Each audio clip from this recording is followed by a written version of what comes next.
The short answer is that Ukraine has a reasonable supply of ATACMS, not least because it will have saved some up in anticipation of this relaxation of limits, but not nearly enough to do serious damage, and I wouldn't mistake this for a game changer in the course of the war.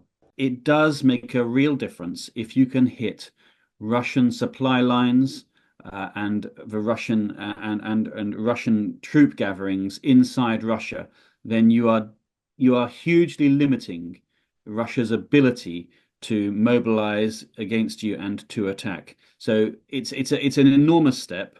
The Ukrainians are hugely relieved, but it's not a game changer as far as the war is concerned. What is a game changer is a combination of little things, including this one. Germany, I think, is not willing to take this step, at least, although I suppose it may be encouraged by others, relaxations of range limits.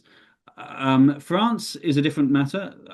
President Macron has been out front in terms of uh, making the case for Ukraine to win this war and has even mooted troops on the ground, in fact. So I think France would be amenable to following step. And the UK as well. It was always Keir Starmer's intention that this should happen. It seemed when he first went to the US, or when he last went to the US, I should say, that he was trying to persuade the Biden administration that this would be the next best step, and he failed. But now it seems he has succeeded, and there has been a change of heart and of position. So I think yes, UK Storm Shadows and French scalps may well follow suit. This is a dramatic step because it does give the Ukrainians the ability to hit really important military points and infrastructural points inside Russia, and that will absolutely have an effect on Russia's ability to wage war.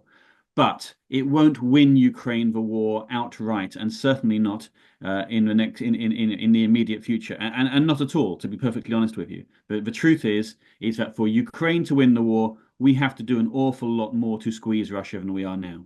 Obviously, this can be reversed by Donald Trump when he comes into power in February, and it looks likely to be, judging from the tweets and judging by his appointments.